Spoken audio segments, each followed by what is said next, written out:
And we are live. Greetings, friends of the apocalypse. Welcome to Podcast Ground Zero, your home of the apocalypse. Thank you for joining us tonight.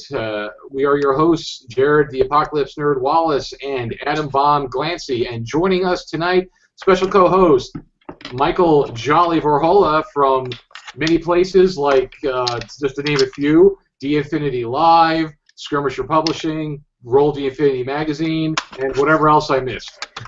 Yeah, well, there's lots. All right, and the American Southwest. Yes, Southwest. You are living the dream. I am living the dream. That's right. So, welcome to episode 42, the Heat Apocalypses, or as Scott points out, Thirstmageddon. We are going to be talking about the Heat Apocalypse. A couple of weeks ago, or a couple of shows ago, we had Clint Staples on from the Great White North, and we talked about the Cold Apocalypse, and now we're going to be talking about its complete opposite, the Heat Apocalypse, and how that will kill you as well. So, and it's hard to tell which one will kill you quicker. I mean, I admit that there's that whole Jack London to kill a fire, you're dead in just a couple of hours thing, but out in the desert without the right gear, it's almost as bad. You might get an extra hour out of the deal, but we'll have to defer to Mr. Vorhola about actual stats on how long you can last out there. Yeah, I mean, tell me when you want me to actually start weighing in on things. Are we just jumping straight into this? We'll talk about a couple things first. We'll get there, right? Yeah, we'll absolutely get there. And that's why we had Mr. Vorhola on with us again. Well, he's a reoccurring guest, a friend of the show, and very knowledgeable guy, game designer, writer, ghost hunter, survivalist. He's the modern jack of all trades. So he's got a lot of good knowledge, and he's got a lot of good knowledge about surviving in the heat, in the desert, things like that. Besides being in Texas, he studied and wrote about it as well. So he's our resident expert on the subject tonight. I'm honored. Thank you for having me. I appreciate it. Your show is always a lot of fun. And then, of course, Scott's got a super special co-host. The big giant cat again. Yes, the furry tumor has returned, or at least I should say it hasn't been sent elsewhere yet. We've been taking Django here and dragging him downstairs to meet the other cats about an hour a day to see if I can get them to cooperate with each other. And so far, it's going all right, but he still sleeps up in my office, so you're probably going to have at least one more show of him clawing and scratching and walking on me at the most inopportune moments. So say hello to the apocalypse, Django. Oh, Django waves at the apocalypse. What are you saying, Mike? I said I've got 6 of them here, so I could have one show up at any point as well. You have my sympathies. We just lost a roommate, a dog, and 3 cats that all walked out of Pagan House. And let me assure you that there is a difference. Okay? There's a lot less poop. Oh my God! We're putting these pads down in the living room, because the dog apparently. The owner can't be bothered to walk the dog as often as I believe it needs to be walked. And so we put these pads down, and we had to change them twice a day. These pads that you'd get from a vet that they put in like the bottom of a cage, and we're changing them twice a day. Absolutely, because the dog will hit them, and then the other animals will hit them. Dogs out the door, other cats are out the door. Nobody's hitting nothing. It is I don't understand how to live in an environment that's this free of pet urine. But I think I'm gonna find a way to struggle through. And are we live? Yeah, we're live. We're live. If John hears this, it's like, sorry, John, that dog was out of control. I'll miss you. I'm not gonna miss the dog. I'm being eclipsed by a cat again. But no, I'm not going to miss that part of it at all. So my own move out apocalypse is actually not very apocalyptic. It's kind of the opposite. It's the rebuilding of society. So yes, every apocalypse has such a point in it where you start rebuilding civilization. This would be it. So Scott smells a lot less pee, which is good. But yes. all right, so I don't have a whole lot of much of in the news this week. I just got one thing I want to share because I haven't done a lot of research because I've been spending a lot of my free time trying to decompress a lot. I've been online shooting people playing Battlefield Hardline. So that always helps. Yeah, I haven't done because I wasn't playing for a long time. Like, okay, I need to decompress, so I just been got online shooting a lot of people. So the only thing, well, I got something else to show you guys too. But the only thing I want to share is for this week, because I seen a lot of actually there's a lot of interesting stuff on Quiet Earth. I need to kind of sort through it and post some stuff to the blog. But there's a Kickstarter that's still got about 11, 12 days left. It's a board game called Post-Human. It's an apocalyptic board game, and it looks fairly interesting. It's had a lot of support. They're almost up to $200,000 already, and they've been doing a lot of they've been doing a lot of stretch goals. They've been nothing crazy to where because they've been really clear. Listen, yeah, we'd like to add all this stuff, but the scope of work only constituted this much weight, this much for shipping, this much room, this much production time. We would love to do all that stuff, but we really can't, unless you want it a year late. So they've been pretty firm about being realistic. Good. Yeah, they've been really firm with being realistic. They're still adding stuff, but they've been checking, and they've been realistic on what they can add, which is pretty good. But of course, the backers have taken over. I'm a gamer, and I want this, and I want that. I'm entitled. Why can't you do all this stuff for me? Why can't you do it the way I want it? It's not my project, but it is my project. That typical Kickstarter shit. I have no idea what you're talking about. Yeah, that kick. Yeah, that's. I have never encountered this before. Yeah, that self-entitlement with these Kickstarter backers just really makes me just want to punch them in the face. It's like, you know what? If you want all this stuff, do your own project. How about that? Do you realize how much time and effort and prep they went into doing this to develop this beforehand? And then you're like, oh, I want all this stuff because I'm a big baby, and and it totally blows everything out of the water. Then it's like, why is it a day late? I don't understand. But you give me all this stuff for free. It's like whatever. But it's a decent.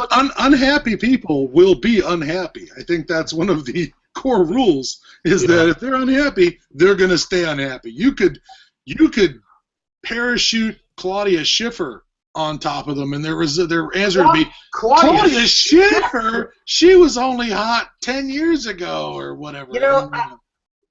How old is Claudia Schiffer? But did I just date myself by giving the name of a supermodel? Are you dating yourself, Scott? Yeah, well, that will be whole other story. Your picture of Claudia Schiffer.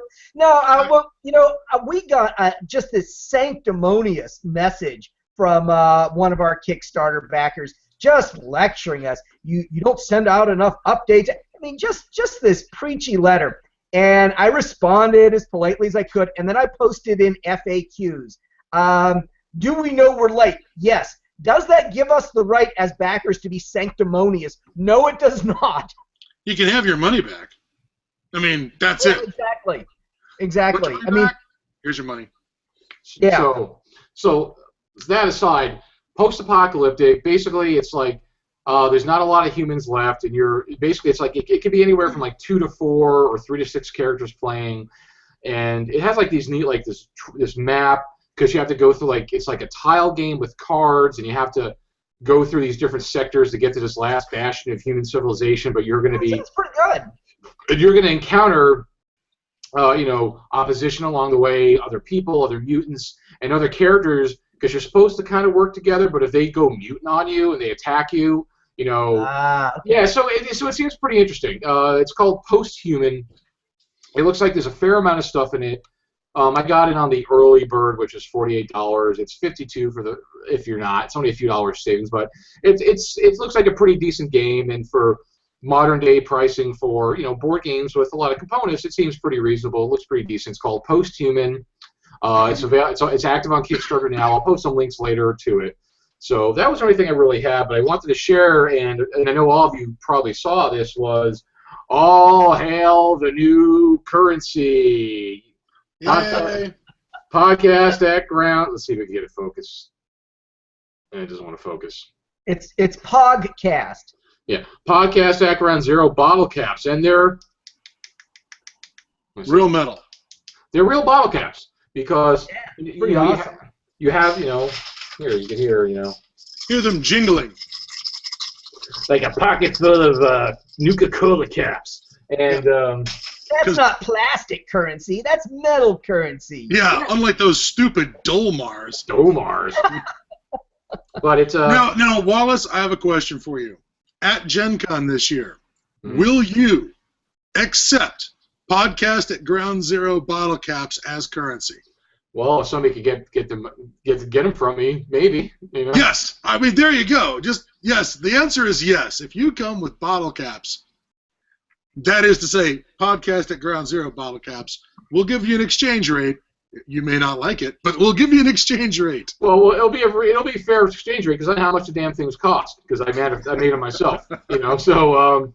Like I said, but they're real bottle caps because there's there's a lot of people who do self-brewing and bottle their own beer. So they're real bottle caps. They're not crimped because they're ready to be placed on a bottle. I just haven't been able to step up and invest $20, $30, $40 for a crimper just to do some bottle caps. So it's like they could be flat. If you want to do it, you can do it yourself. But yeah, I just on a whim I did it. Some people have been asking, oh, can we get them this and that? Maybe, maybe not. We'll see. Maybe I'll give away some of the few ones I have, or maybe I'll manufacture more and sell them just to cover costs. Just to get them out there. Because they're a neat little thing. You can just put a little magnet on the back, put them on your fridge. There's a lot you can do with them. But yeah, like I said, I did it on a whim earlier, like at the beginning of last week, and I got them by the weekend. So Podcast at Ground Zero bottle caps, folks. So that's awesome. So thank you. So that's again just on a whim. I figured let me experiment, try it out. Try different things. So there you go. And I just want to say a shout out to one of our new follower, Ford Fitch. Seems to be pretty active lately, talking. So hi, Ford. He says he's watching live, so I figured say hi to him. And yeah, I know some people sent us some email about some questions. I will get to them, folks. I will answer you. Like I always tell everybody, I get to everything in time. I may get to it right away. I might not get to it for months, but I will get to everything eventually. It's my promise, and I always do. So if I'm a little slow in responding to stuff, it's because, unfortunately, you're just one of many things I have going on. So I will get to you eventually, I promise.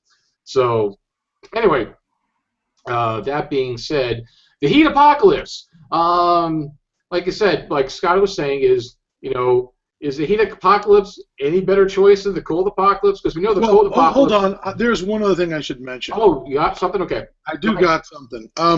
First of all, I want to point out that I earlier this week I made the terrible mistake of showing a friend of mine how Fallout 3 works.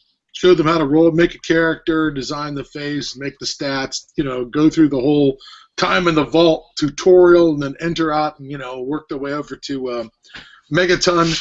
And in that hour or so playing the game, I completely decided that I'm going to be playing that game again. I became addicted vicariously through somebody else's mainlining Fallout 3 because I got to go back to the pit. I got to go back to Point Lookout. I have got to throw down with some death claws and some albino rad scorpions. I have got to crush the Enclave shoulder to shoulder with Liberty Prime. That's just gonna have to happen, So, damn you, Fallout 3. I guess we'll just keep doing that. Is this the point of the show where we like talk about what we've got going on? Because I'll do a shout out on something. Yes, you do. And the last thing I want to talk about what's going on is actually something productive. In 2 weeks' time, April 25th and 26th, in Portland, Oregon, is CthulhuCon, which is put on by some of the same folks from the H.P. Lovecraft Film Festival. They're throwing it at the Crown Plaza Hotel on 2nd Avenue in Portland, Oregon. I am one of a slew of guests who will be turning up. So you're not that special then? Really not, because I will be in the lineup behind people like St. Yoshi, Robin Laws, Ken Haidt, William Pugmire, Paul Komoda, who's an artist, very talented artist. Heather Hudson, who's a longtime Pagan Publishing alum, will also be there doing art, as will. And Dagon Industries, she's done quite a lot of work for me, and she's working on some more stuff for me right now. So excellent. Ann Coy's studio will be there, although I'm suddenly forgetting the name of her studio, which is very bad. Catalyst. Catalyst, thank you. Keith Baker, who designed Gloom and some of the Cthulhu expansions. And Eberron. And Baker did Eberron as well. Yeah. He will be. Yeah, he's a great guy. We crossed paths at the Comic Palooza convention a couple of years ago, apropos of my news. Yep. Also, Lehman Kessler, who does a thing on YouTube called Ask H.P. Lovecraft. And where can people go to look at this giant list that you're reading so they can read it themselves? Yeah, they could go to CthulhuCon.com. Perfect. Yeah. So folks, that is the place for it.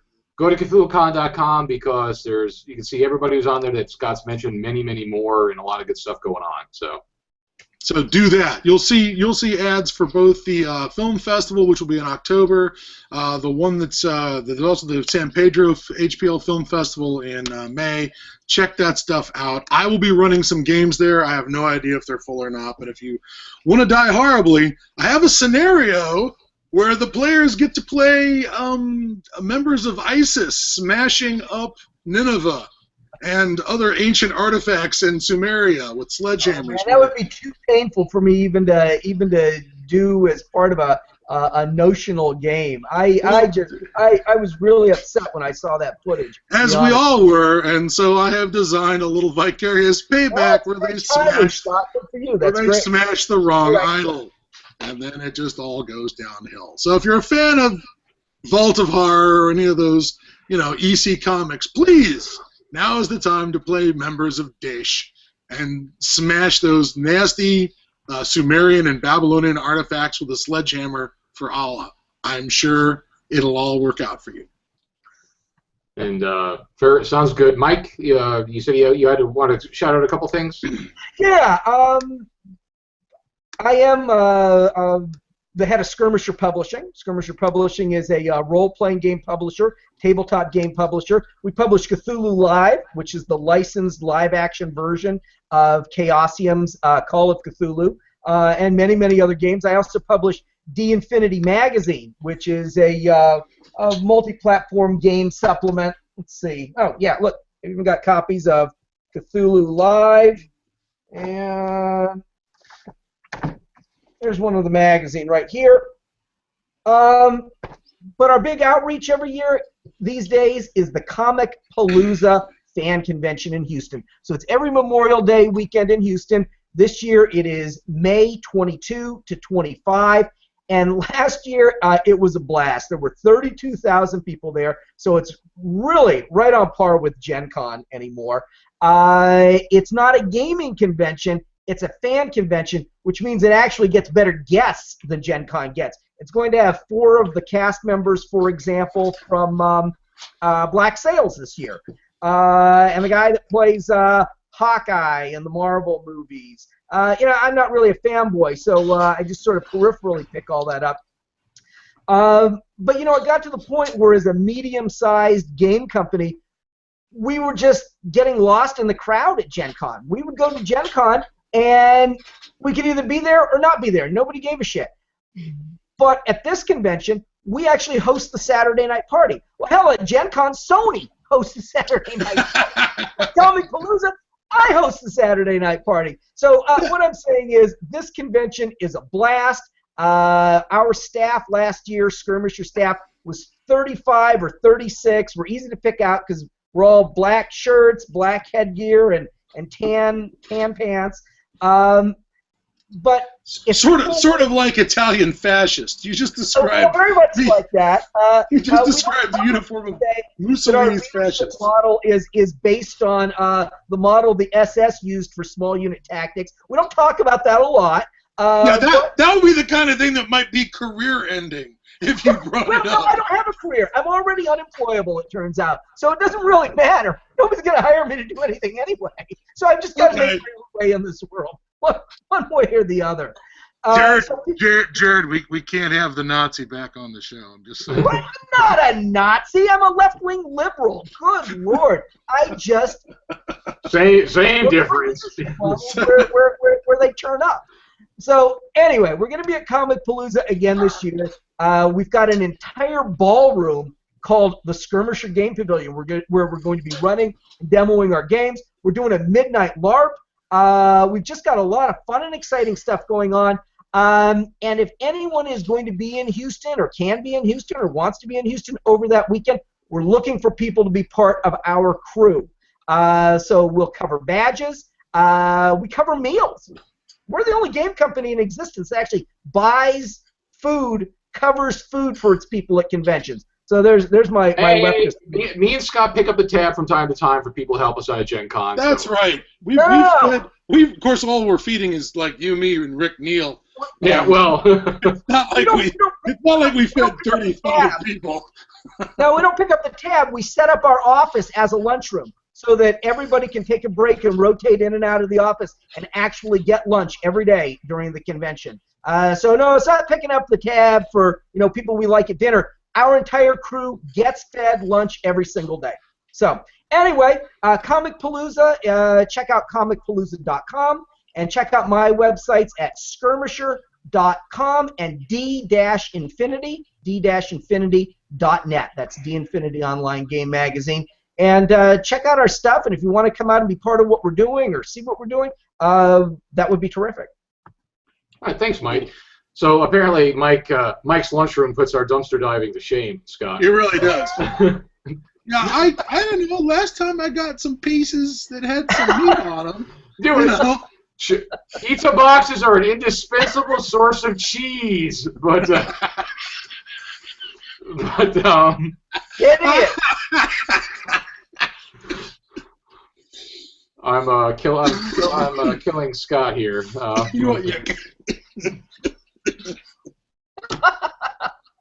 not going to survive the show. No, it's once he gets weakened enough, Jeff's going to finish him off. But well, the important thing about Mike and his game company, I have to point out to folks, is there is a tie-in. They do also, besides the fantasy and the Cthulhu stuff, they also do post-apocalyptic role-playing game. They're licensed to do game materials for the Mutant Future role-playing game. That's right. And they have put out material for that, as well as their generally weekly Wisdom of the Wastelands mini. It's like a little what do you call it? Newsletter. Not quite weekly, but we've got 50 issues of it out at this point, and it's little. It's 6 pages, 5 pages of content, but we're expanding it. I mean, there's just such a demand for the material. We liked that small format, but now we're making it a mini magazine, and it's going to go up to 20 or 24 pages and have a cover on it. But we're probably not going to have that out until after Comic Palooza. Nothing is happening with us till after Comic Palooza, because all I'm doing is uploading events and pulling together props and trying to get out 3 books, new books in time for it.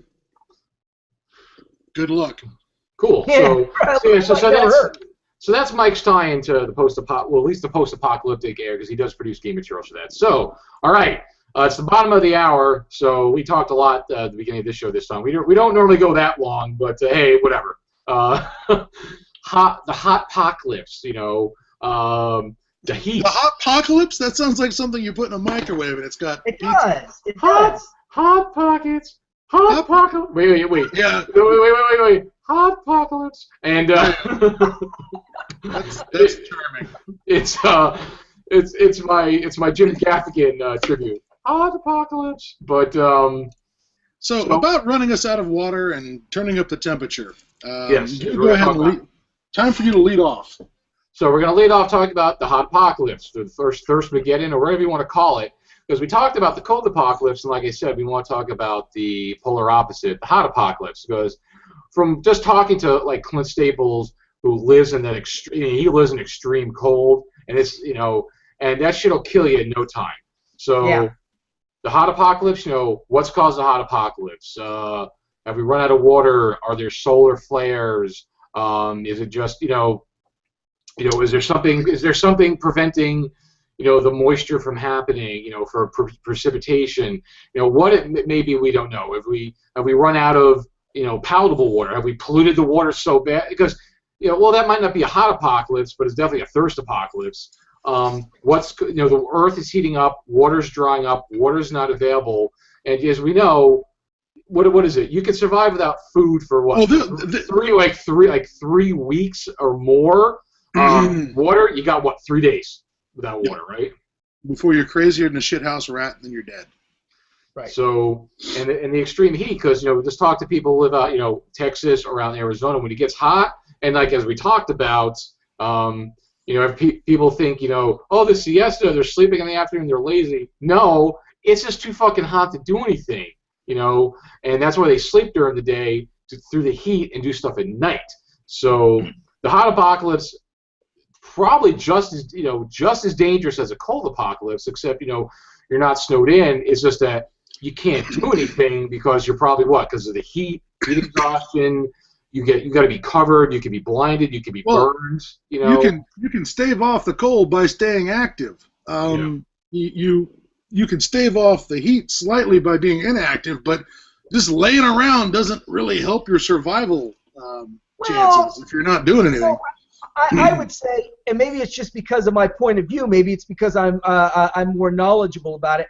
I think a heat apocalypse is, I don't know. I mean, I was going to say, I think it's probably more manageable in some ways than a cold apocalypse. It's probably not true. It's probably just a matter of what your skill set is. So I happen to live in the Southwest. I live in what's called Texas Hill Country. So right now I'm speaking to you from my office in my home, which is on a ridge line up in the hills north of San Antonio and south of Austin. And I will tell you, the idea of the heat apocalypse is on the mind of educated people all the time down here. It absolutely is. People are constantly thinking about this, and it is water. It comes down to a lack of water. That is really it. That is the number one thing. Mean temperatures are rising. Okay, just in the 6 years since I've lived in Texas. And feel free to stop me at any point and say, okay, we'll leave that for a minute. Or No, we're letting you run. Go. All right. Go. All right. So let me just give you a little bit of an overview of what is actually happening in the American desert Southwest today. And we are in what I would call a pre-apocalypse. In retrospect, people will look back 20 or 30 or 100 years from now, and they'll see clearly what so many people want to deny right now. But this is what's going on. Water is running out. I periodically will give lectures or talk to people, and I'll make reference to the... Yes? The question for you now, when you say water's running out, are you talking about just drinkable water or water just disappearing?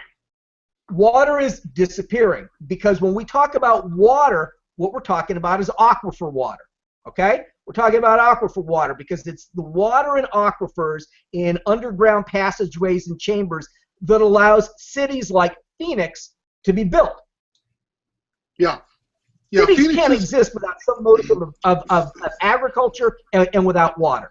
Now, is Phoenix on a river? Is Phoenix on a river? Because I don't remember there being any, off the top of my head, I don't remember there being a moving source of water that runs through Phoenix. You wouldn't remember that. Because what was once known as the Phoenix River dried up 100 years ago. And if you talk to people and you say, look, this is an ecological disaster. It's about to happen. It's happening around you, and you don't even see it. I mean, take the case of the Phoenix River. I can't tell you how many people have sort of looked at me and said really smugly, there is no Phoenix River. Right, motherfucker. There is no Phoenix River. There used to be a Phoenix River. There actually was a Phoenix River, and now there's not a Phoenix River. Well, it's like the L.A. River. It's like the L.A. River is just a big concrete ditch. Exactly. Now, L.A. is more sustainable for a number of reasons. Phoenix is the American burgeoning disaster. When everything goes south, in 10 to 20 years, it will happen in Arizona. It will happen in Phoenix, and I'll tell you why. Because the aquifers there are flat-ass dry, and they cannot regenerate. not all aquifers have the capacity to regenerate. Now, where I live, we are constantly living in drought conditions. Constantly. Every year we get hit with a drought. But we have an aquifer that recharges quickly. So at least we get a lot of rain in the wet season. It rained, all night last night. So even though we're going to have a drought, the aquifer recharges in the spring and the fall and the winter, and we're going to have some water to sustain us through the summer. So the area I'm living in, San Antonio area, the area north of San Antonio, Austin area, that is not going to implode as quickly as an area like Phoenix, where the aquifer doesn't recharge. So the aquifer has very specific characteristics from one place to another. Okay, so the river's gone, the aquifer's gone. That area is completely screwed. What will sustain some areas longer? San Antonio, good aquifer. What will sustain LA? They're already working on reverse osmosis water plants.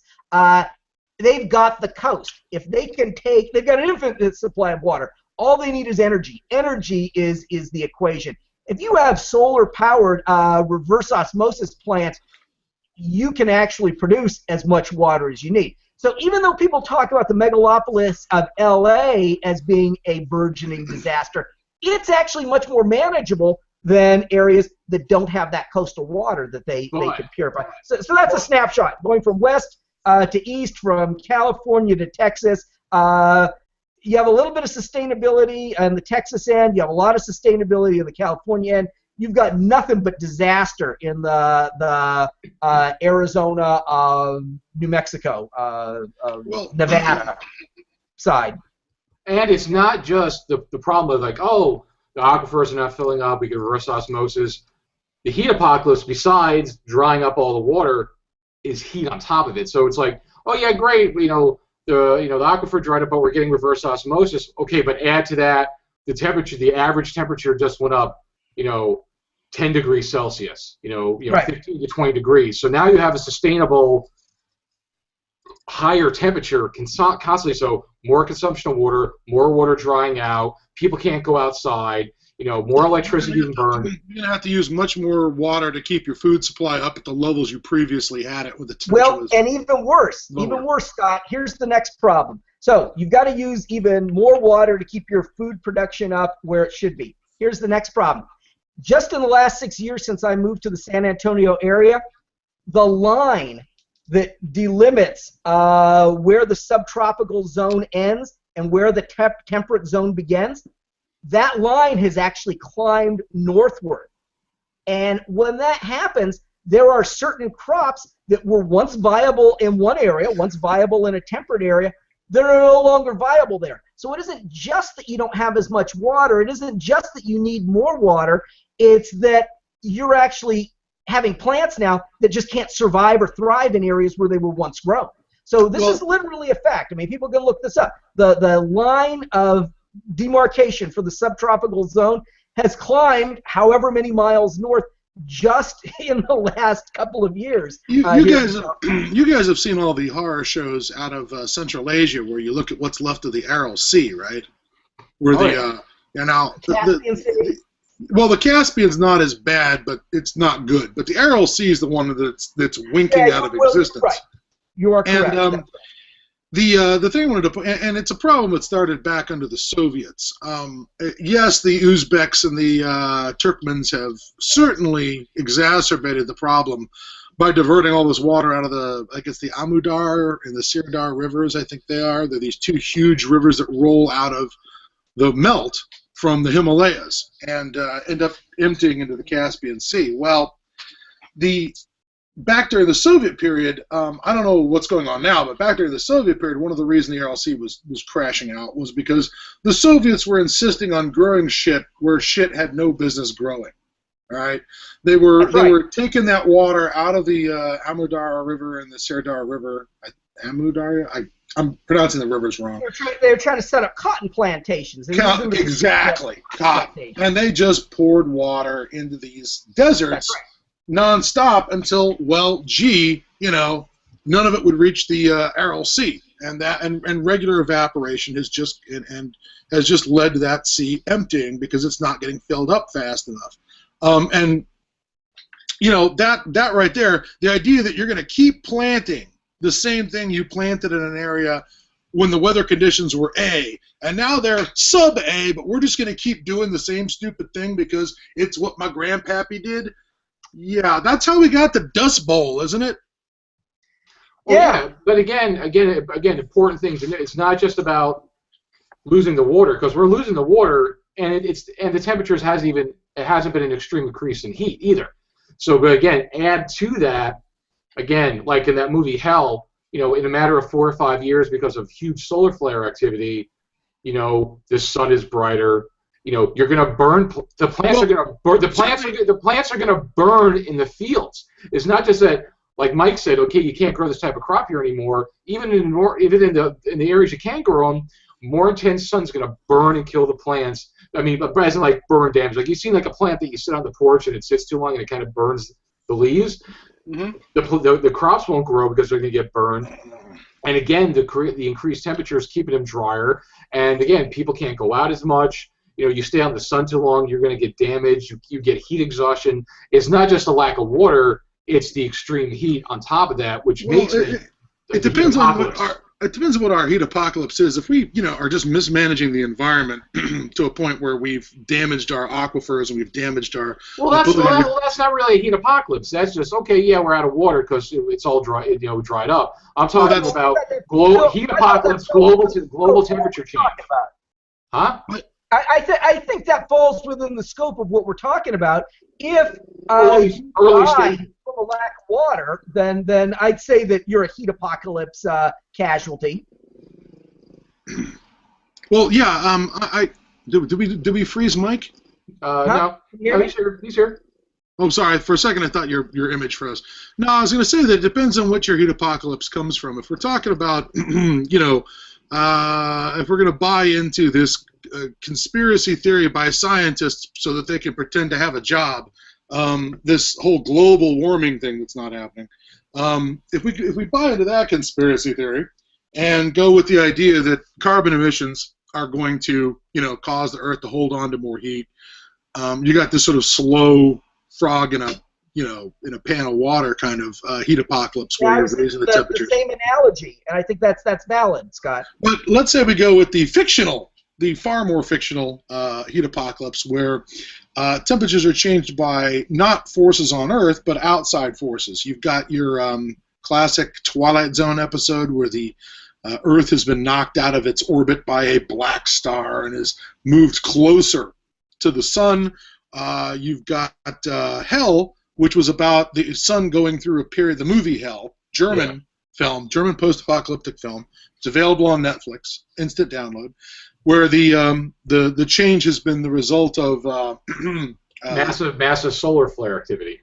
Yeah, which has changed the kind of energy that is hitting the Earth, the kind of energy that is making contact with our natural systems that you know, I don't know if they were designed to defend the Earth, but have the function of defending the Earth from high UV energy and things like that. It's overwhelming the ozone layer. It's overwhelming the Earth's what's that thing that they have, the ozone layer?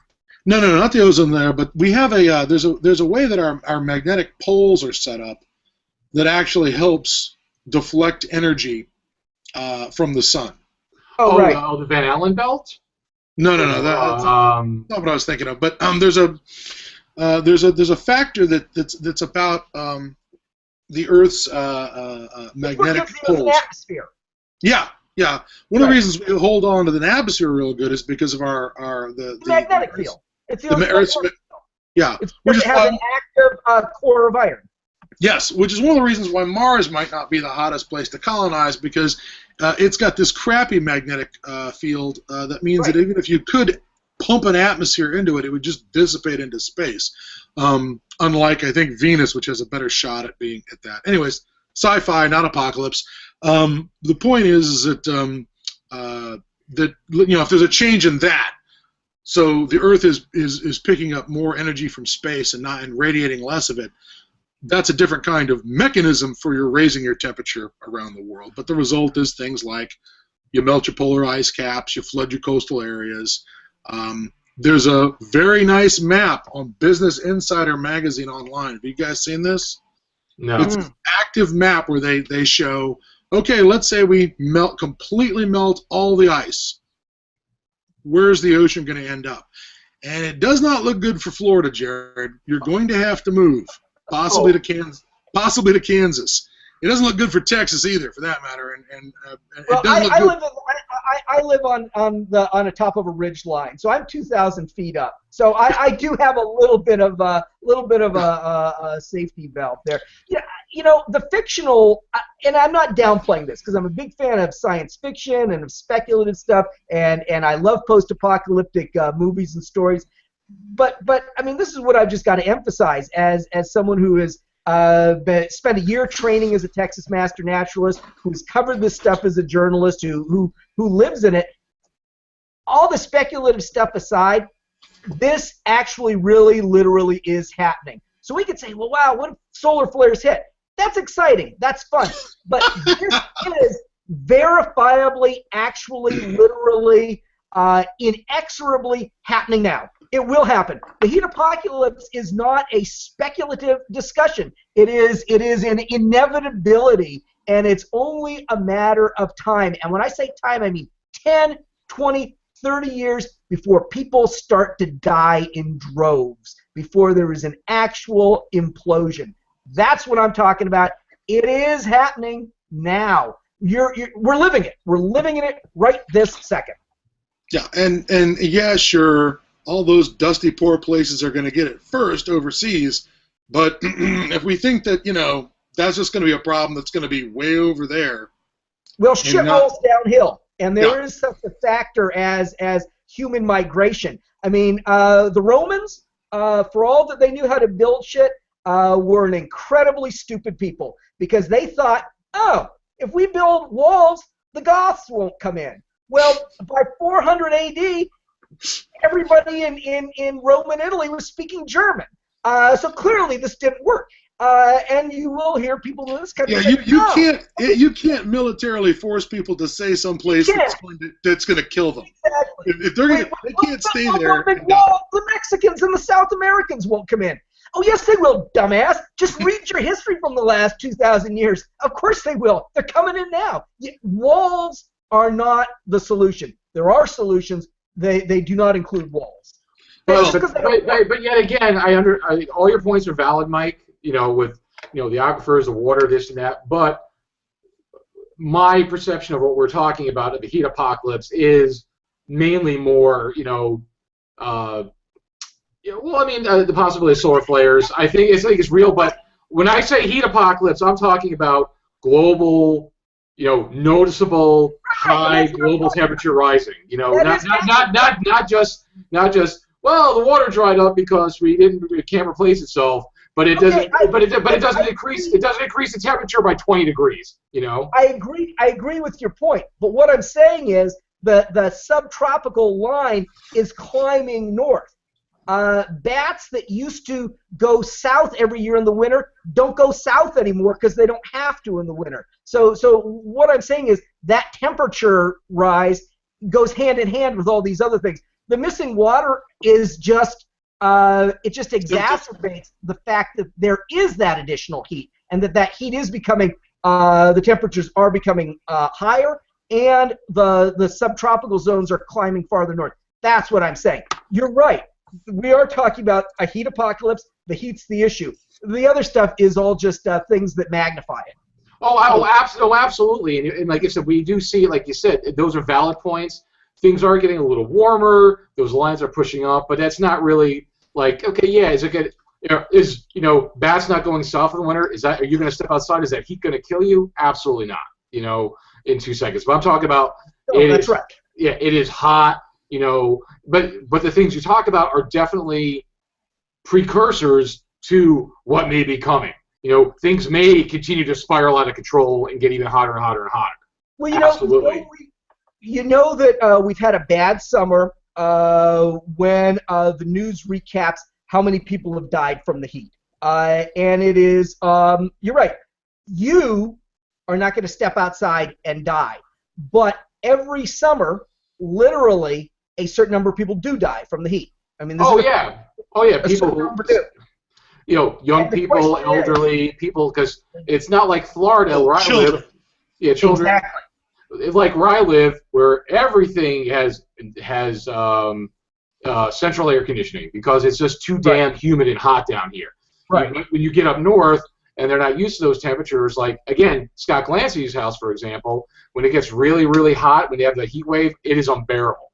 Despite the fact that it's 10 degrees cooler than it is in Florida, it's unbearable. But I want to point out one other thing is that my few visits to Arizona, the thing that always stood out for me as just sort of the wackadoodle moment in Arizona that told me, I don't know that this many people should be living here, was wandering around outside at a outdoor mall, these roofless malls, where I'm walking along and there's machines to spritz water on me in this fine mist, like I'm a cucumber in the food aisle at the food mart. They're spritzing me outside, and I'm like, am I on some alien world? I mean, that is just inimical to human life, because they have to change the environment so dramatically to accommodate our biology. I've absolutely seen those, Scott. I've seen those down here too.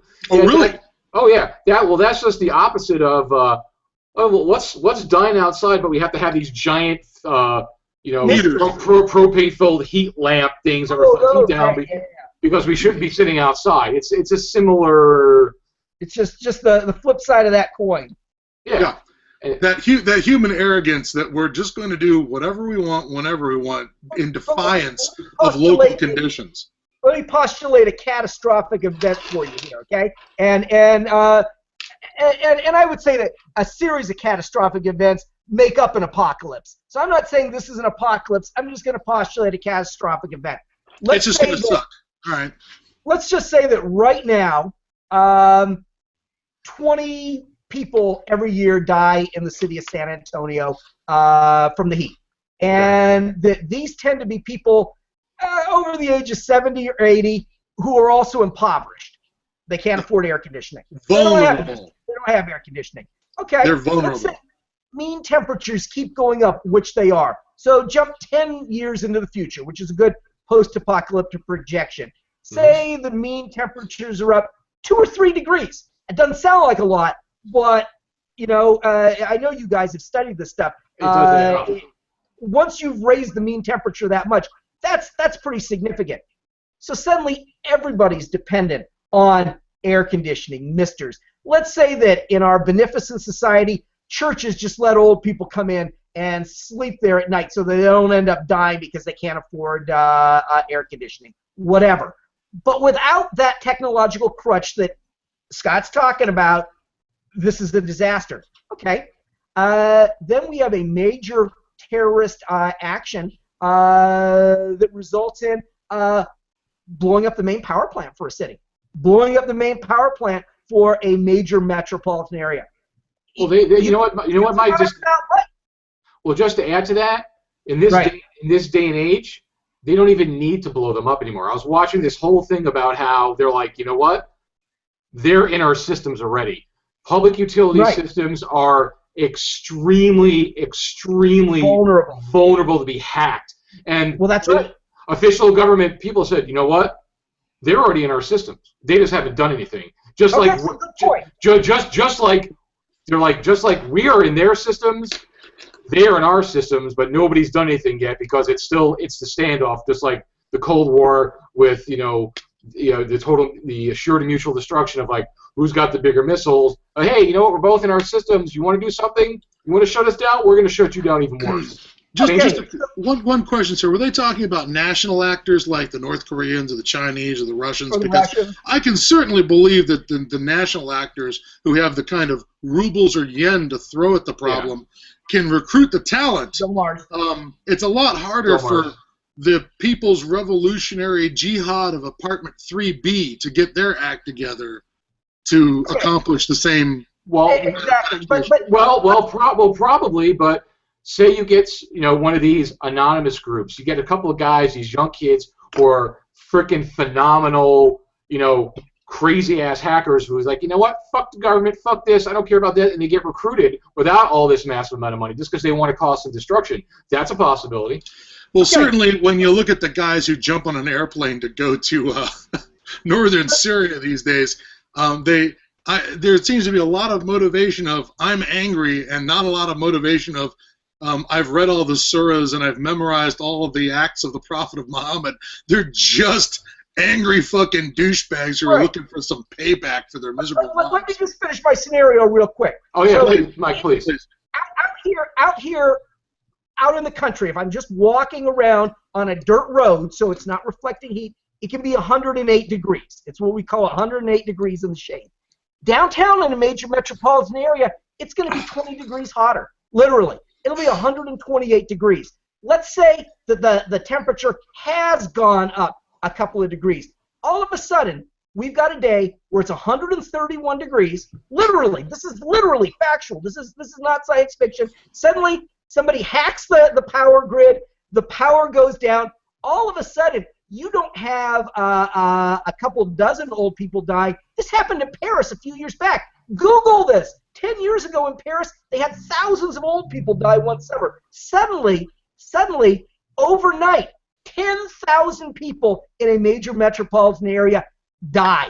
10,000 people dead in a 24-hour period. Yeah, and let's talk about hours, because a disaster. You really don't have to have that many hours. Dogs eating people, that is your apocalypse. It's a micro-apocalypse. It's a single city, but it's suddenly 5 to 10% of the population dies within a 24-hour period. That is literally foreseeable, impossible, and completely apocalyptic. Not to mention that we're not talking about that many hours. I really don't think that at the height of the heat in the day, if they timed it right, if they hit the very peak hours, and wiped out the power, you're killing people in what, 6 hours, 8 hours?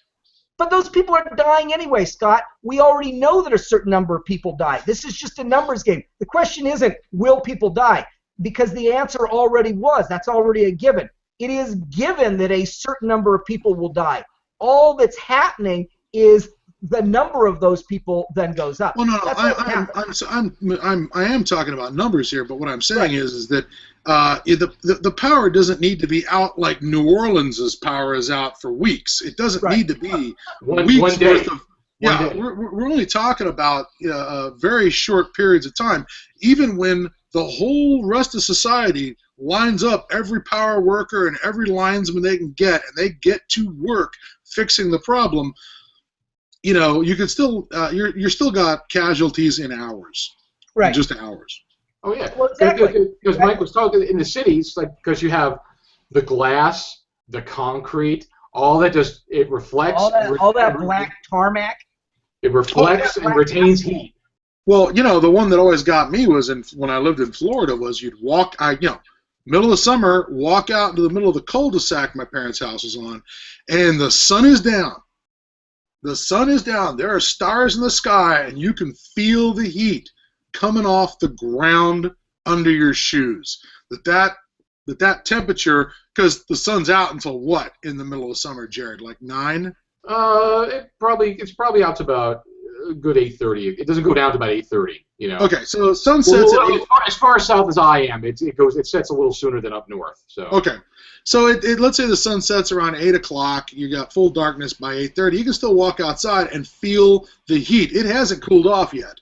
For example, a number of years ago in the Northwest, you guys were having a heat wave. I remember like in Portland and in Seattle, and I know people were like, oh, my friends are there, like, oh my God, it's so hot, it hit like 98 degrees, and I'm like, yeah, dude, I looked at your temperature range, you hit 98 degrees for about an hour, and it built up to that heat and then came down again, but at 7 o'clock in the morning, it was like 65, 70 degrees where you're at, okay? You know what the temperature was at 7 o'clock in the morning by me?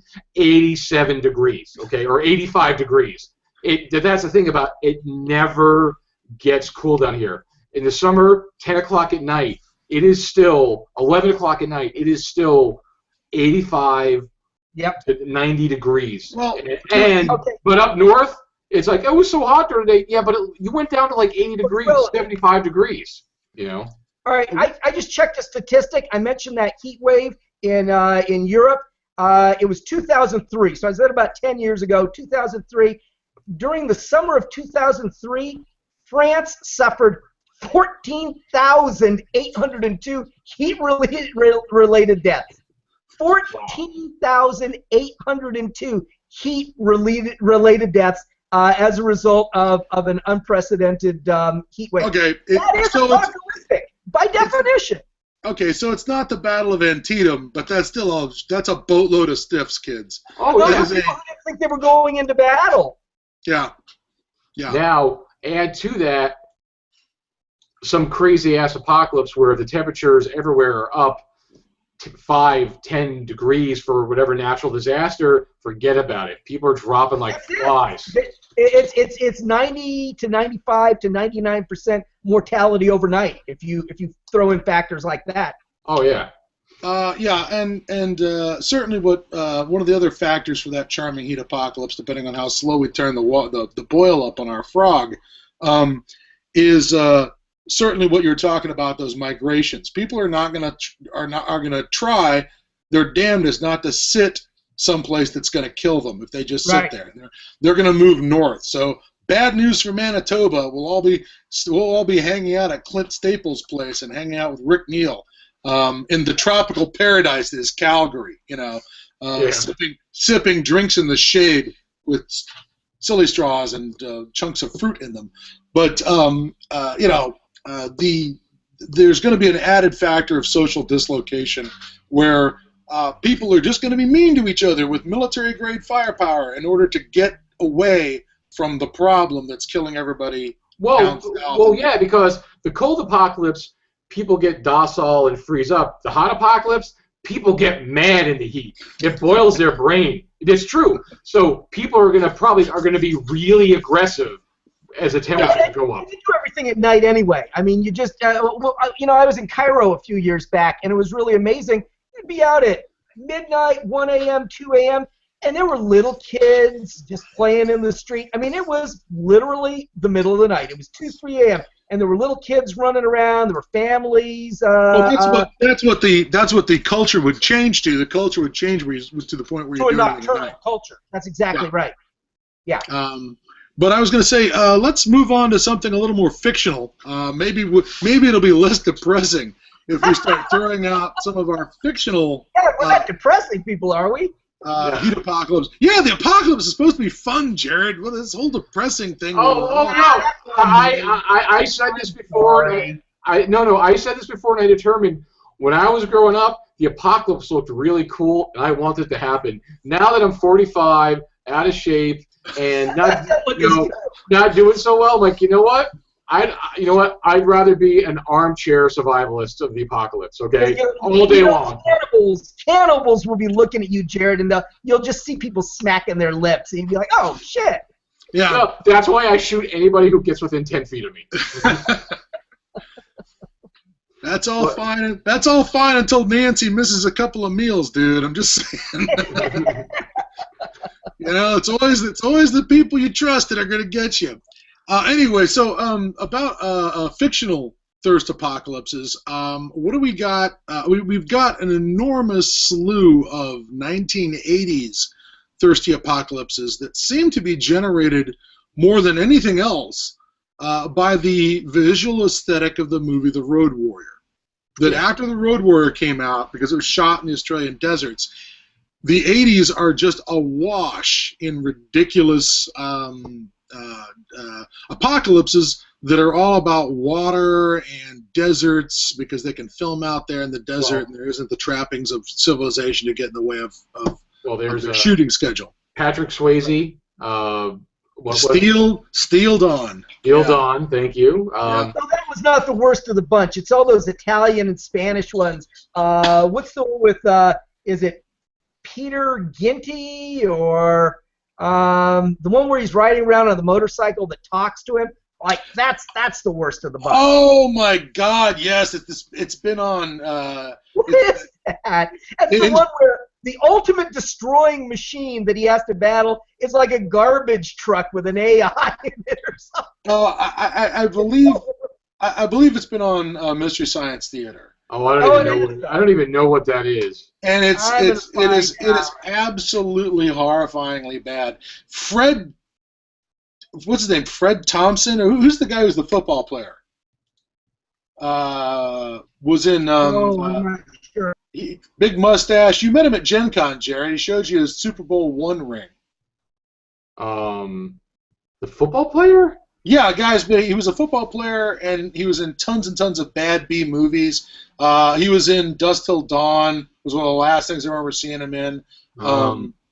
But he was in like Bronx Warriors. You know, he's in a bunch of terrible B movies. You know, because again, the NFL doesn't come with a stipend after you're done. I can't. I'm drawing a blank. I want to say it's Fred Williams. Fred Williams. Anyways, okay. He's in it as well. He's in it. He's in that terrible movie that Mr. Verhoeven was trying to remember. I'm running it down. I'll find it. The other thirst apocalypses that jump out are, of course, crappy things like, I guess Tank Girl counts because it's the water and power company.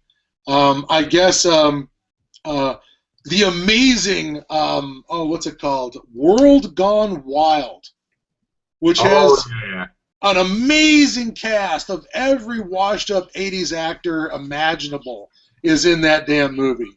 Yeah, Fred Williamson. Fred Williamson. That's it. Fred Williamson is in this terrible movie. Is it It's not Warrior of the Lost World. Thank you. Yes. Yes, it is. And thank you, Internet. It's got this thing where they have his motorcycle. Yeah, his motorcycle is in War of the Lost World is supposed to combine the cool of the V8 Interceptor with the adorable of R2-D2, and all it makes you want to do is to kill it with a sledgehammer. It is the most annoying sidekick ever. Warrior of the Lost World, also known as Mad Rider. Mad Rider. Yeah, I see. Mad Rider. Okay, Cataclysm. Cataclysm. Who wants to see my cat's anus? Oh, damn it. But there is just a ton of those movies. Solar Babies is a thirst apocalypse. Is that the one with their rollerblades?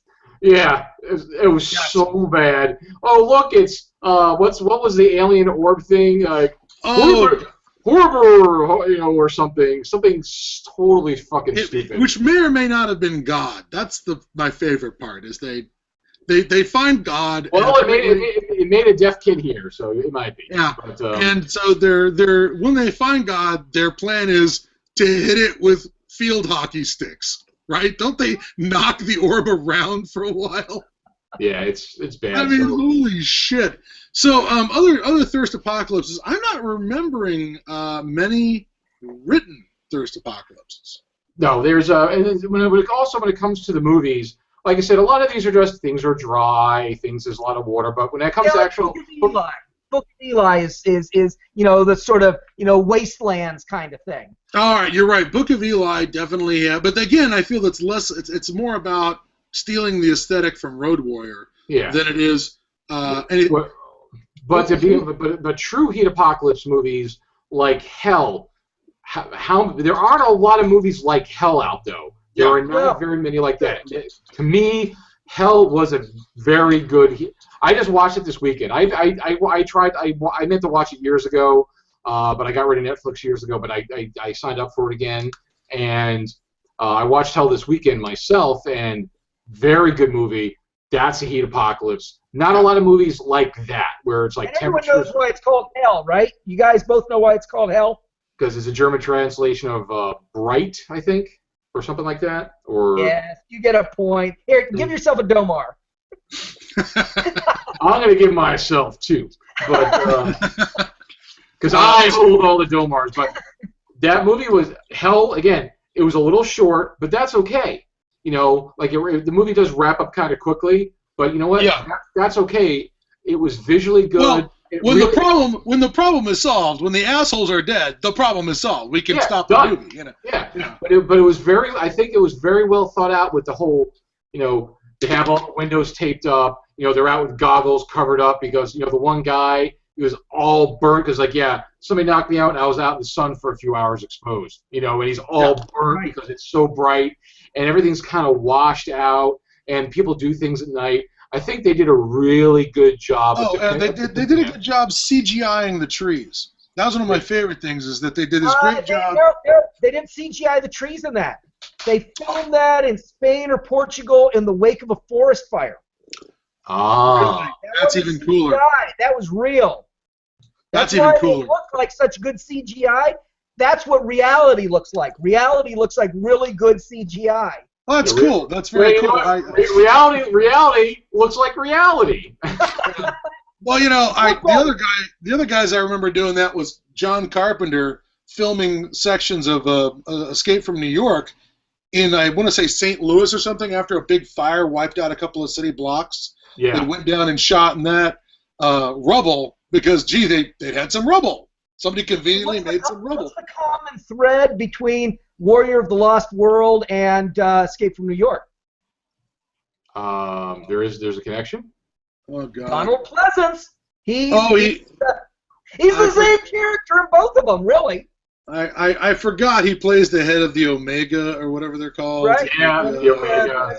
United States, and he's sort of a sleazy politico in both of them. So he's the same character in both those two movies, apropos of nothing. So I think everyone's going to be able to recommend Hell. It's worth your 80 or 90 minutes of movie. Totally worth it. But when it comes to movies, plus Germans. Oh, because people be warned, it is subtitled. Some people hate subtitles, just so you know ahead of time. But it's worth it. Oh no, it's fine. I've been watching subtitled stuff for decades. It's fine. But a lot of people don't like subtitled movies. So. But we never get much in the way of foreign apocalypses. So anytime some foreign apocalypse comes up, I feel obliged to give it a look. But again, it doesn't. But when it comes to Hell, I don't know of a whole lot of or any other movies like that one where it's actually temperatures rising type apocalypse. I can't think of another one. Any others offhand? I mean, I can think of a lot where environmental degradation and shortage of water and increased temperatures are clearly a factor. Yeah. But you did mention solar babies. It counts too. It's essentially the same. I would also throw out in the temperature. The temperature is up, and frankly, here's one that's worth a look. It's a film called it's a mini series called The Fire Next Time, starring, of all people, like Jürgen Prochnow's in there somewhere, but Craig T. Nelson, famous for uttering the line, "When I was on welfare and food stamps, nobody helped me." I'm always sort of amazed by. I would like to remind Craig of that one every once in a while. Really, nobody helped you with all those food stamps and welfare. All right. Okay.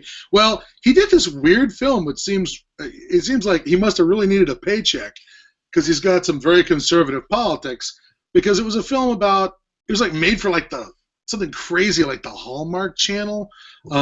It's got like Joe Beth Williams in it or something, and it's this thing. I think conservative politics and Hallmark Channel go hand in hand pretty well. Yeah, but the film was about global warming, and he's out there trying to be running a fishing trawler in the Gulf of Mexico, and it's coming up empty because the sea temperature is so high. The shrimp are dead or have moved on, and he ends up becoming an internal refugee in America with his family, trying to get to Canada where the temperatures are not completely fucked. And the issue isn't that right-wingers always deny global warming. It's that they say Jesus wants it to happen, and it's natural, and it happened so many times before. It's just part of the wonderful pastiche of life. That's really more. Let's hold on. We're getting way. we're getting way into politics, and I opened the door there. Yeah. Let's stop that. And we already covered religion, Mike, so let's not talk about that because. But hey, there's no way there could have been that many global warmings in the only 3,000 years. 6,000 years that the world is. So okay, that's impossible. Anyway, moving on from that. But the fire next time is worth a look. It's slow. It's kind of preachy because it has an agenda. The film has a political agenda, which sort of surprised me that Nelson is in it because it seemed like the film's agenda was very contrary to his. Interesting. But the film has a very strong agenda about global warming and about the denial. Check that out. I've heard of it. It's maybe a miniseries. I don't know that it's a film. I think it might be 3 hours long, something like that. I've watched it many moons ago. But the big thing it was about was showing sort of the national effects once you start fiddling with the temperature. Once certain areas of the country become less and less hospitable, and then there are those areas of the country that are hospitable and don't want you coming up there anymore. That goes back to 93. The fire next time. Wow. So it's 22 years old. Amazing. Yeah. Anyway, so there's that. That's worth a look, possibly. I did come across a trailer from a 2014 LA Film Festival called The Well. It's an independent film that's kind of it's more of a, I don't know anything about it. It seems like it's more of like a dry apocalypse because it's talking about, the Oregon Valley that used to be lush, which is now completely bone dry. So it's definitely a kind of dry, temperatures are up kind of apocalypse. The trailer looked interesting, but I don't know anything more about that. It's called The Well. Dry apocalypse, man. Yeah. The other one that I would mention, because I also saw it on Netflix, is a film called The Young Ones. And Mr. Wallace has objected that it is not an apocalypse because. Oh, I said it's not very apocalypse. It's kind of like maybe they're hinting at some pre-apocalypse, but it's more about It is an ecological disaster movie, a global ecological disaster, and you definitely have some lawlessness. I mean, the opening bit is guys getting gunned down, getting shot dead, trying to get into our main character's well. But it's still a world where there's high-tech things like that fan that the girl had that was her combination phone, and you open it like a fan and it had a screen in it, and she could... Technology's still around, society's still around. They have robot, DARPA, mules. They had that robot mule based on the DARPA robot mule, which was kind of cool. And they'd look up and they'd see planes flying overhead, But there was still this implication when you look up at the plane flying overhead, the implication is, oh, I'm never going to be able to afford to do that. Everybody's poor. Everybody's at the end of the rope. And there were a lot of good things in The Young Ones that I thought were awesome for dry apocalypses and heat apocalypses. For one thing, they showed them washing the dishes in a big sink full of sand. I thought that was awesome. That was very good. And they also did, there was also a great bit that I liked with, the weapon. There was the Lee Enfield rifle that had been, altered to graft a pump shotgun onto a Lee Enfield bolt-action rifle, which looked pretty good. It did. It looked really. They have. There's kits to attach a 12-gauge shotgun underneath, like M16s, or they used to have something like that. Yeah. So it's kind of an offshoot of that. So the family weapon, which is a combination shotgun rifle in one kit, was kind of cool. That was very awesome. Oh no, that was hot. I wish I had that. Yeah, the houses built out of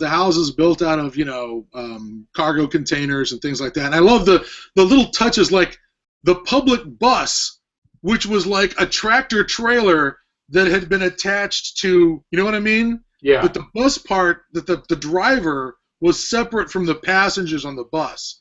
It was like a tractor trailer attached to what might have been once like a cattle truck or something that they had turned into like a bus, or maybe they'd cut a bus and attached it to the back of a tractor trailer. You see in third world countries anyway. Yeah. They did a lot of that. And the idea that, to enter the nicer areas, the places that are less fucked up, you need passports, internal passports to get in. And there are coyotes who will get you into the nicer areas of the country. Yeah, but it's on Netflix for anyone who's interested. I just added it to my list, so I'll watch that myself now. Yeah, that's a good recommendation.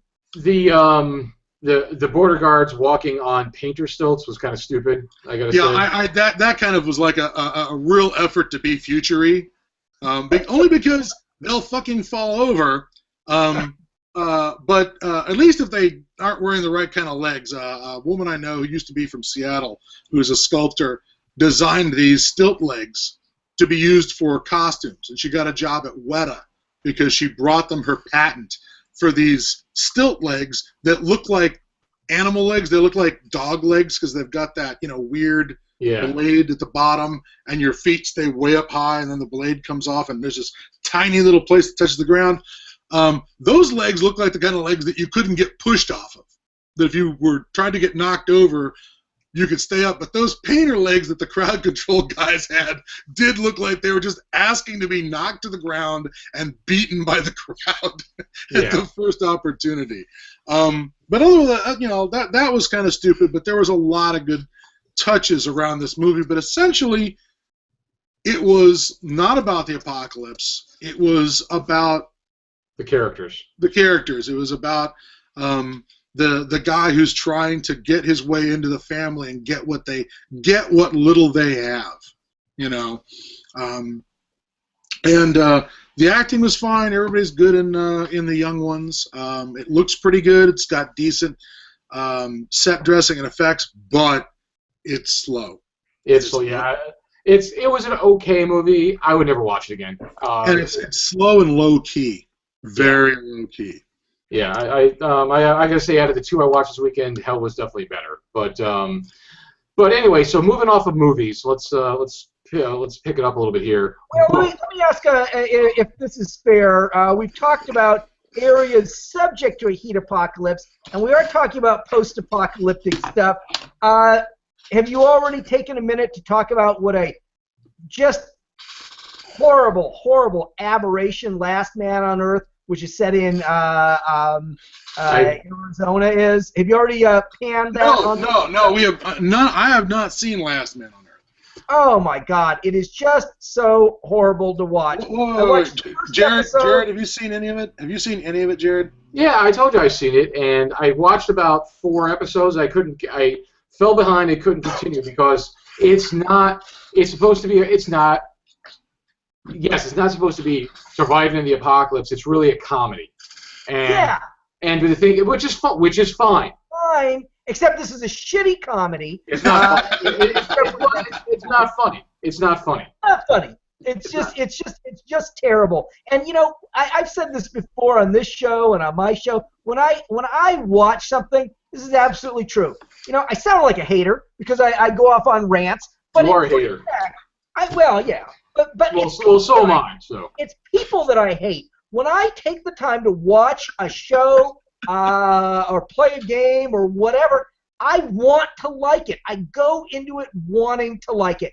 And if I walk away from it not liking it, they've made me not like it. And that show, I watched episode 1, and then I had all the other episodes. I was on the road, so I had 3 or 4 more episodes recorded. And then I watched episode 5 or 6. And I could just feel my blood pressure going up. I could feel my breathing constricting. I just deleted them all and stopped recording the series. It's just that bad. All right, that is two no votes. Yeah, from the gallery. That is 2 no votes. It's not worth your time. It's just not worth your time. But anyway, the only thing I liked about it was, especially in the first episode, his skeleton key was just. He's walking around in his underwear. He just pulls out a gun from behind his pants, shoots the glass on the door, walks through it wherever he goes. The first episode is the best, and I'm not saying that there are no good scenes or that there's. I'm saying I like that aspect of it, but overall, I can't. That was kind of cool. Yeah. It was just funny. He's just like, bam, okay, walks in. He doesn't care. Very Elvis. So anyway, movies, TV show. I can't think of any TV shows. I can't think of a single TV show that had this as a theme. I don't know of a lot of Heat Apocalypse books. I did a little research and I found a couple, but that's about it. I haven't read any of them, unfortunately. One that I did find is by an author I have read before, the English author J.G. Ballard, which Okay. I know Ballard. Ballard has written many books, and a lot of ecological books he's written. He originally wrote a book called The Drowned World, which is a flood apocalypse. Yeah. He wrote a book called The Drought, which is basically the way they talk about it is, water scarce, temperatures are up, rivers are dry because of the industrial waste that we've caused has prevented evaporation from not happening, so there's no precipitation. So it's kind of a heat, kind of dry apocalypse by J.G. Ballard. I don't know anything about it because I have not read it. Oh, is that also called The Burning World? Yes. The internet tells me that it was also called The Burning World. Yep. So J.G. Ballard, The Burning World. I also came across another book from 1964, which again I have not read it. It is called. Hold on. Let me see if I can find it here. The Day New York Went Dry, 1967. It was written by Charles Einstein. It's again, it's like water's scarce, and some guy wrote a big kind of a couple paragraph review about it. But it's another one of those things are drying out, water's scarce type of book. Things are hot. Again, never read it. I just discovered it today. But that's again called The Day New York Went Dry by Charles Einstein, 1967 New York. Besides other books like that, I don't know of any other books. I did some research. I didn't really come up with a whole lot, and I don't know of any because I've never read I should any. write something, because we keep saying, oh, there really isn't much that's covered this. It sounds like it would be a fun subject to explore. Well, yeah. I'm able to rant about it. If I can rant about it, I can write about it. Yeah, it's a subject. It's an area that hasn't been covered thoroughly, like nuclear war, plagues, things like that. Yeah, that'll be a perfect opportunity for you, Mike. Now, I want to point out that in the gaming world, certainly we have some post-apocalyptic games that have adopted this thing. I mean, the whole Fallout series, one through Vegas through Tactics, all have a desertified.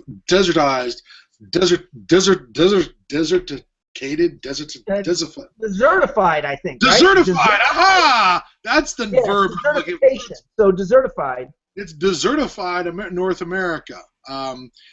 Certainly, the idea of the water is a big deal in 3, right? Because there's the whole thing about the water purifier in D.C., and water becomes a mechanic in New Vegas. I mean, that was sort of the thing that was missing from Fallout 3 was, despite all this talk about, oh my God, there's no water and the waters of life and the water purifier at the end, water is not a mechanic in the game. You don't die from never drinking any purified water in the game. They turn that around in New Vegas and suddenly, oh yeah, you can totally drop dead if you don't drink any water. It's actually a mechanic.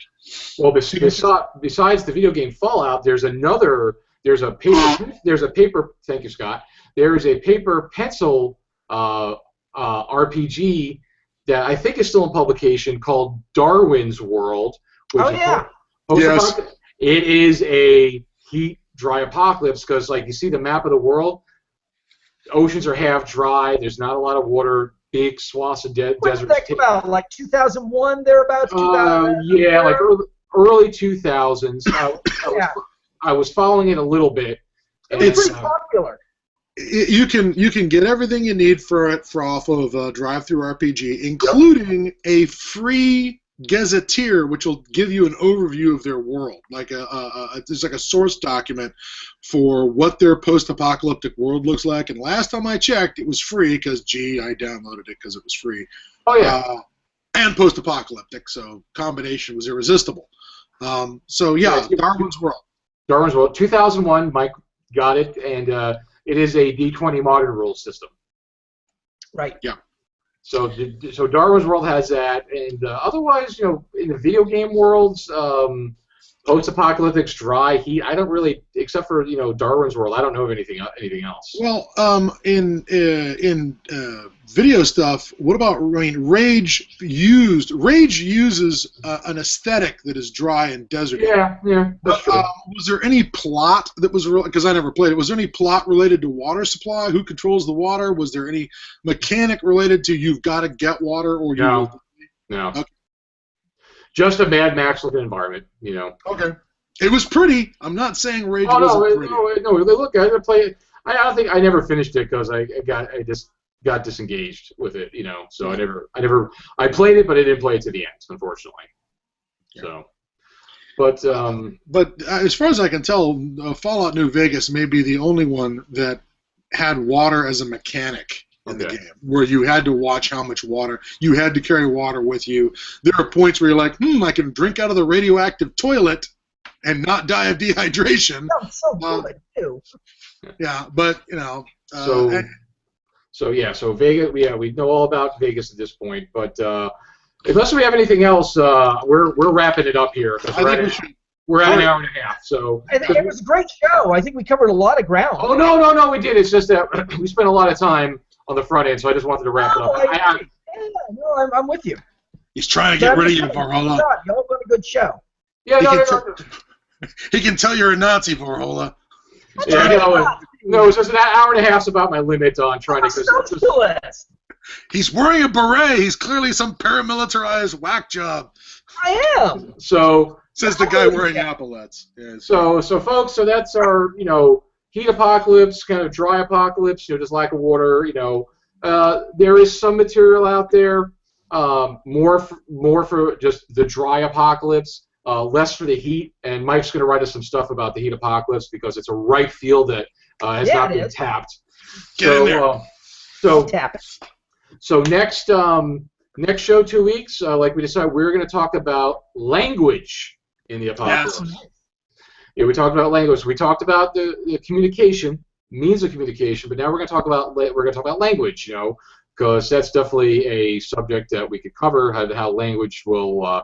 Yeah, and I did watch that review about that awful movie, Scott. America 3000. Did you enjoy the review? Did you? I got through. I didn't get through all of it yet, unfortunately, but just what I saw was hilarious. So, so we're going to talk about in 2 weeks. We're going to talk about the language in the apocalypse.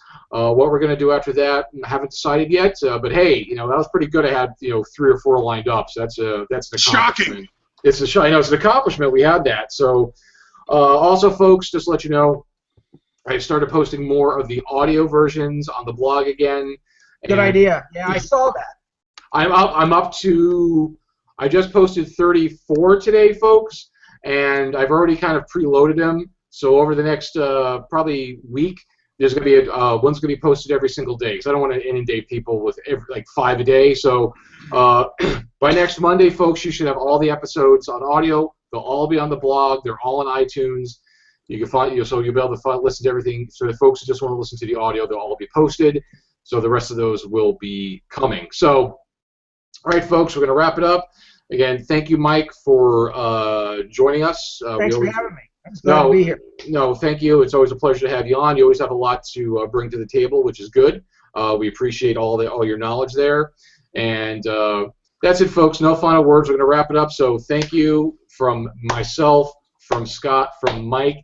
This has been Podcast at Ground Zero saying thank you and good night. Good night.